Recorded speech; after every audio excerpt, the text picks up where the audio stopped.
Se cumplen 100 días de la posesión del presidente Petro y hay que hacer un análisis concienzudo, sereno, sobre lo que han sido estos 100 días. Yo creo que hay que destacar que el presidente Petro, como la vicepresidenta Francia Márquez, han significado que muchos colombianos se sientan representados, sientan en ellos una oportunidad. Y yo creo que eso es fundamental para que todo el sistema democrático colombiano se legitime, para que esos ciudadanos que en muchas ocasiones dicen es que nosotros nunca hemos podido tener quien nos gobierne, que nos represente, hoy puedan ver que las decisiones que se han tomado antes, durante y después han sido decisiones pensando en todos los colombianos. Yo celebro que muchos colombianos se sientan bien representados en el presidente Petro y en la vicepresidenta Francia Márquez y considero que ese es un aporte fundamental a la legitimación de nuestro Estado y de nuestra democracia. Las decisiones que ha venido tomando el presidente yo creo que son las que tenemos que atender. La primera, la propuesta de una paz total. Todos los colombianos, por supuesto, queremos la paz y creemos que es de fundamental importancia que podamos convivir pacíficamente. Sin embargo, las diferencias políticas no son en si queremos o no la paz. Hay que superar esa idea de que hay enemigos de la paz o de que hay algunos ciudadanos en Colombia a los que les gusta la guerra. Porque si eso fuera así, habría que señalar con el dedo a todos aquellos que empuñan las armas y que generan violencia contra los colombianos. Pero la mayoría de la ciudadanía, entre la que por supuesto se incluye el uribismo y todos los partidos de oposición, queremos paz. Sin embargo, tenemos dudas en torno a que los procesos de negociación, donde se les entregan nuevas oportunidades a quienes cometen delitos, sean el camino para la reconciliación entre los colombianos. Primero, porque da un pésimo mensaje para muchos ciudadanos que no están en la delincuencia y que piensan que pueden entrar y que posteriormente van a tener oportunidad de negociar. Pero segundo, porque el problema estructural de la violencia colombiana, en nuestra opinión, no viene dado por la actitud de quienes son violentos, sino por los dineros de los negocios ilícitos. Esos negocios que son capaces de financiar toda la violencia que nos circula. Y es importante decir que el narcotráfico es un monstruo que va cogiendo cabezas distintas. Usted la corta y tiene cabeza de cartel. Usted la corta y tiene cabeza de paramilitar. Usted la corta y tiene cabeza de guerrilla, de FARC, de ELN, de disidencia, de otra disidencia, de clan del Golfo, de estructura criminal, de todos los grupos ilegales que nos conforman. De manera que para nosotros el problema no es la negociación con los criminales, sino la solución a esa que es la causa estructural de la violencia en Colombia, el narcotráfico. Frente al tema del narcotráfico, yo considero que es interesante que el presidente Petro quiera cambiar la dinámica del mundo en torno a si las drogas deben estar o no prohibidas. Personalmente, creo que el Estado no debe empezar a darle alas a un producto que puede volver adictos a un porcentaje de quienes lo consumen y que esa adicción destruye su vida y la de muchos de su familia. Por eso yo creo que hay razones suficientes para mantener la prohibición. Sin embargo, creo que sí es importante hacer un énfasis en torno a que este diálogo sobre las drogas no puede seguir siendo desequilibrado. ¿Cómo va a ser que es lícito consumir, es lícito comprar, pero es ilícito producir? Tendría que ser tan ilícito producir como ilícito consumir. Y si el consumo va a ser lícito, pues sí resulta muy raro que la producción sea ilícita. Y yo creo que en eso hay que celebrar que se empiece ese diálogo, que lo había iniciado el presidente Santos. Vuelvo y repito, yo no estoy de acuerdo, pero creo que significa un avance en las ideas que para algunos son las adecuadas. Y lo celebro. Sin embargo, también hay que ser muy claros. El discurso grandilocuente de la legalización no soluciona los problemas del narcotráfico aquí y ahora, que son los que generan el asesinato de líderes sociales, el asesinato de muchos de los que se desmovilizaron, el asesinato de tantos colombianos en las ciudades, promovido por las bandas de microtráfico. Yo creo que es muy importante que el gobierno empiece a pensar en las soluciones sobre el narcotráfico ahora, porque la violencia colombiana no es de diálogo, sino de dineros ilegales, de muchísimos dineros ilegales que cada día crecen y se vuelven exponenciales y financian todo tipo de violencias. Los anuncios de la legalización, los anuncios del no bombardeo, los anuncios de la no fumigación, los anuncios de que no se erradicará, los anuncios de que se pagará por cada erradicación, terminan volviéndose en un incentivo para que los cultivos ilícitos crezcan. Estamos nadando en coca porque no hubo herramientas en el gobierno del presidente Duque para combatir esos cultivos ilícitos, pero el presidente Petro está siguiendo el camino de no hacer nada y eso va a significar que como porcentaje el negocio ilícito empiece a pesar muchísimo en el PIB y va a significar, por lo tanto, nuevas violencias para los colombianos. Que no abandonen su lucha por la legalización, si en eso creen, pero que empiecen a plantear soluciones reales sobre el problema del narcotráfico, que es el causante de toda la violencia en Colombia. Hay que celebrar que el presidente Petro esté tan comprometido con el tema ambiental y que tenga la voluntad de hacer un énfasis sobre el fenómeno de calentamiento global, el mayor reto que como ciudadanos del mundo tenemos actualmente. Sin embargo, también hay que decir que el presidente Duque, en términos de transición energética, dejó un gran legado. No solamente se aprobaron todos los mecanismos para que Colombia pudiera reconvertir su parque automotor en eléctrico, siendo el primer país de Sudamérica, sino que se empezaron todos los proyectos para la producción de energías limpias, un legado que también había iniciado el presidente Santos con la primera ley que apuntó hacia allá. Pero qué bueno, y lo celebro, que el presidente Petro quiera ponerle un énfasis a ese tema. Sin embargo, no creo que sus soluciones sean las conducentes para Colombia, porque lo que estamos viendo es un enfrentamiento contra los hidrocarburos, que parece una solución efectiva, porque si los hidrocarburos producen el calentamiento global y usted acaba los hidrocarburos, pues la solución está hecha, pero la complejidad es mayor. La razón por la que el mundo no ha tomado esas decisiones es por su costo y porque la manera como el ser humano vive hoy depende.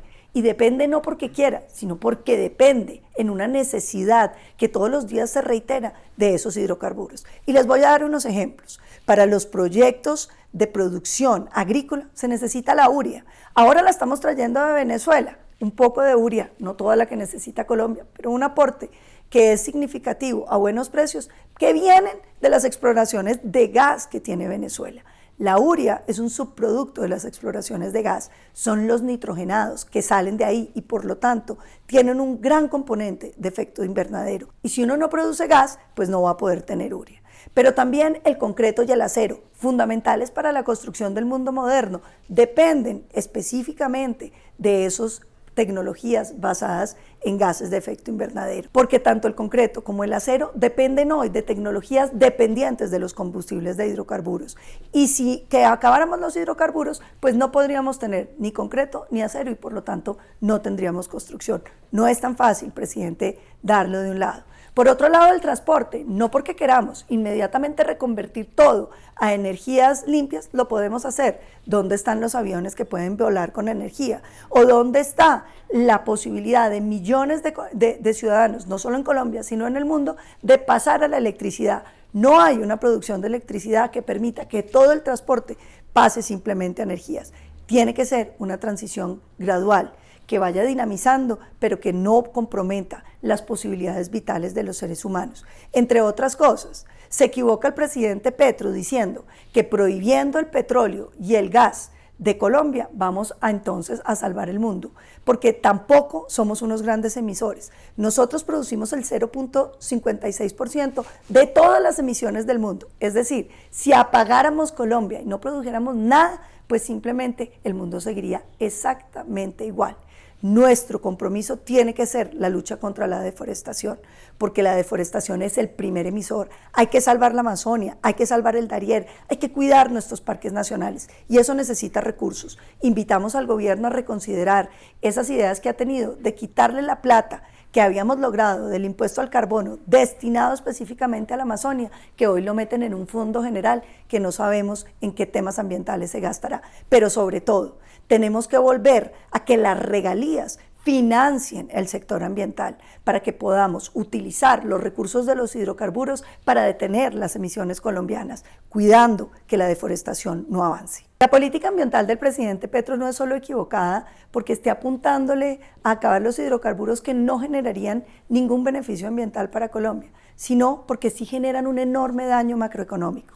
Hay que recordar que el 40% de las exportaciones de nuestro país son los hidrocarburos, que entre 15 pesos de cada 100 que se gasta en la nación vienen de los hidrocarburos, que 30 pesos de cada 100 que se gastan en las regiones, departamentos y municipios vienen de los hidrocarburos. Pegarle a los hidrocarburos es generarle a Colombia una incertidumbre sobre su capacidad de pago, es generarle una incertidumbre sobre los ingresos que va a tener el Estado. Nosotros no podemos seguir atracando los hidrocarburos cuando de ellos dependen tantos ingresos que necesita Colombia. Los necesitamos para proteger el medio ambiente, para los programas sociales, pero sobre todo para honrar los compromisos que tenemos en la deuda externa. Los anuncios sobre el sector de hidrocarburos, a los que les cargan el 50% de la reforma tributaria y a los que les prohíben la exploración de petróleo y gas, donde nadie sabe realmente qué es lo que va a pasar con el sector, han causado que el dólar se encarezca. Siquiera está bajando y lo celebramos, pero el gobierno tiene que aprender que todos los anuncios y que todo lo que dice el presidente y sus ministros tiene un efecto en los mercados, en la credibilidad de la deuda colombiana y en lo que nos va a costar a los colombianos poder honrar esos compromisos. Si la deuda se sigue encareciendo con una disparada del dólar, vamos a terminar teniendo unos ingresos que a pesar de estar en dólares no van a ser suficientes y nos pondrían muy cerca del default, esto es, la imposibilidad de pagar nuestra deuda externa, lo que llevaría a la ruina nuestra economía y nuestro país y echaría al traste muchos años y generaciones de esfuerzos donde Colombia ha sabido honrar su deuda externa. En materia de seguridad, el presidente Petro enfrenta enormes retos, en mi opinión, todos debidos a la cantidad de coca que tenemos, por supuesto. No lo podemos culpar de eso porque fue una herencia que recibió, pero hoy tiene la responsabilidad de resolverlo. Y me parece que no vamos en buena dirección, no solamente porque no haya una política sobre el narcotráfico, sino porque está debilitando nuestras Fuerzas Armadas. A la salida de más de 70 generales que ha tenido las Fuerzas Armadas, hay que sumarle ese discurso de desprestigio que venían asentando cuando fueron oposición y que han venido llevando a la realidad cuando están en el gobierno, porque lo han tratado nuestras fuerzas de violadores de derechos humanos, de ilegítimos, de asesinos, de cuánta cosa se les ha ocurrido, y yo creo que exageraron. Y nuestras fuerzas hoy están heridas, han perdido confianza de los ciudadanos y su deber es reconquistarlo. Pero no se reconquista juntándolo con los delincuentes, no se reconquista diciendo que el ejército de Colombia lo que debe hacer ahora es entablar relaciones con el ejército de Venezuela, que es un violador sistemático de derechos humanos, pero sobre todo vinculado con el negocio del narcotráfico, con el cartel de los soles.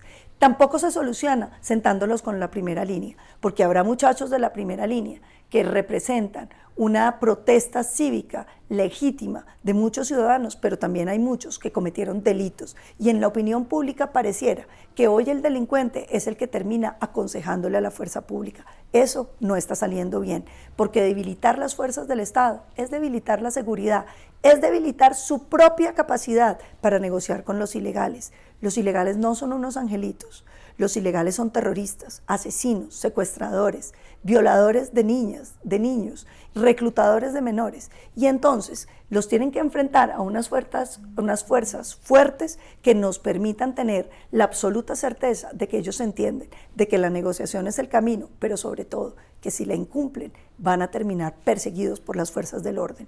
Esto de negociar sin tener un garrote a mano al lado de la zanahoria puede resultar muy mal. Una de las grandes incertidumbres que tenemos los colombianos es lo que va a suceder con nuestro sistema de salud. Sorprende que el presidente Petro lo califique como el peor del mundo y que la ministra diga que hay que propiciar una crisis para obligar el cambio. Y lo que más llama la atención es que le hayan quitado a ese sistema de aseguramiento 4.7 billones que el gobierno anterior, después de estudios muy disciplinados, había considerado que se necesitaban para garantizar el servicio. Hay que recordar que nuestro sistema de salud está saliendo de una profunda crisis que se llama el COVID y que la superó de manera adecuada. Los indicadores del mundo muestran que Colombia pudo prestar no solamente servicio, sino vacunas, atención debida a sus ciudadanos, sin distingos ni de ingreso ni de ubicación. Y yo creo que ese es un gran logro. Claro que nuestro sistema de salud tiene retos. El más grande tal vez es qué vamos a hacer con la población rural dispersa, que no es solo un reto en salud, es un reto en materia de educación, de saneamiento básico, de provisión de bienes públicos, incluyendo la seguridad. Pero uno no puede decir que porque no está funcionando para la población rural dispersa, no esté funcionando para quienes vivimos en las ciudades. Yo creo que hay que cuidar y construir sobre lo que hemos construido y que el gobierno tiene que reconsiderar esa idea de dañar el sistema de salud. Es una construcción que no depende, como han querido decirlo, de un partido. Es la construcción del colectivo social colombiano que durante generaciones, con personas muy inteligentes y muy bien intencionadas, han ido construyendo un sistema que hoy es valorado por muchísimos expertos en el mundo entero como un sistema que tiene amplia cobertura, que tiene excelentes resultados, tanto en prevención de la muerte como en atención, como en el cuidado prenatal y posteriormente de los niños, que se puede medir en resultados palpables. No vayan a destruir nuestro sistema de salud, que sería el daño más grande que se le puede hacer a todos los colombianos que hoy gozan de un derecho a la salud. Arreglemos lo que hay que arreglar, pero construyamos sobre lo que han recibido. El gobierno del presidente Petro tiene una gran agenda social que nos parece extraordinaria. Por supuesto que hay muchos colombianos que están en pobreza que necesitan la atención del Estado. Y yo creo que el gobierno del presidente Duque dejó un buen legado en esa materia. No solamente se creó ingreso solidario, sino que se ampliaron las coberturas y los recursos para los adultos mayores. Se crearon cupos adicionales en Jóvenes en Acción, en Familias en Acción. Sin embargo, hoy tenemos que tener en cuenta las restricciones presupuestales que supone la apretada situación fiscal que tenemos. Quedamos muy endeudados por la pandemia, superando el 60% de la deuda, y esas deudas se vuelven hoy apremiantes. Colombia tiene que honrarlas para poder seguir teniendo recursos para atender a su población. Pero lo segundo, esa reforma tributaria que aprobaron la consideramos excesiva. Si bien el gobierno podía tener una expectativa de tener más recursos de los que recibió, que como hemos dicho ha sido un presupuesto bien abultado, porque son 405 billones, más los 25 billones de utilidades que da Ecopetrol, más lo que se logró en recaudo adicional que supera los 12 billones, era suficiente recurso. Yo creo que no era necesaria esa reforma tributaria y sin embargo, si la idea era hacerla, pues debió hacerse más acotada. Lo que más me preocupa de la tributaria es que se le hayan impuesto esa cantidad de cobros adicionales en impuestos a tantos productos que tiene la canasta básica familiar de los colombianos. El otro día, entrando a un mercado, encontraba que casi todos los corredores tenían productos que iban a quedar grabados. Eso significa que a ese 27% de encarecimiento que hemos tenido los colombianos en solo este año de los productos que consumimos en la canasta básica, que hay estudios que muestran que están perfectamente relacionados con el famoso paro por la reforma tributaria pasada, diciendo que le iban a poner impuestos a la canasta básica, hoy, después de que hemos pagado esos costos, que se fueron en nada, porque ni los recibe el Estado, ni los disfrutaron los del paro, ni nadie, son recursos que se perdieron para los colombianos, en la leche que se botó, en los pollitos que hubo que botar, en los cerdos que se murieron. Hoy ponerle más impuestos a la canasta básica va a generar más inflación y preocupa que además de la tributaria viene ahora el aumento del salario mínimo. Y tenemos un sistema que claro que ha crecido en nuestra economía, pero que puede empezar a rentabilizarse. Y cuando la economía deja de crecer, cuando los empresarios dejan de invertir, cuando los empresarios ya no hacen ampliación de sus negocios, sino por el contrario, se contraen, lo que va a pasar es que muchos colombianos van a encontrarse en desempleo y más desempleo es más pobreza y más pobreza es mayor desigualdad y mayores dificultades para los colombianos. Como oposición quiero reiterar mi compromiso de seguir construyendo, porque desde donde uno esté, uno puede decidir destruir o aportar y mi apuesta siempre por Colombia será contribuir, ayudar a construir, avanzar, que cada piedra que nos tiren la usemos para construir una escalera, para que este país pueda ir avanzando y acercándose más a tener el sueño de un país muchísimo mejor. Pero sobre todo, pedirle al gobierno Petro, respeto por la oposición, que destapen los oídos, que salgan del monólogo, que escuchen las experiencias de quienes han gobernado, de quienes también queremos contribuir y ayuden a construir un país que pueda salir adelante. Dejen de ser soberbios y creer que los únicos que tienen buenas intenciones o que las han tenido son este gobierno. Muchos otros gobiernos han tratado de hacer las cosas bien y hay un legado de la sociedad colombiana que está en sus manos. No decidan destruirlo, porque nos pueden quedar debiendo eso que hoy tenemos y quedar debiendo también lo que han prometido. Solo se construye cuando uno reconoce lo que las generaciones anteriores han hecho. Solo se construye cuando uno es capaz de entender el proyecto colectivo para llevarlo más adelante, para corregir, para enmendar, para seguir saliendo adelante. Esto es como una gran escalera que tenemos que construir entre todos. Si el gobierno decide demoler los peldaños, vamos a terminar donde estábamos hace muchas generaciones. La velocidad de destrucción del gobierno sorprende y preocupa. Por eso desde este video, a los 100 días, queremos pedirle al gobierno que respete lo que han construido otros colombianos, que construya sobre lo que se ha construido, que defienda una Colombia que pueda salir adelante.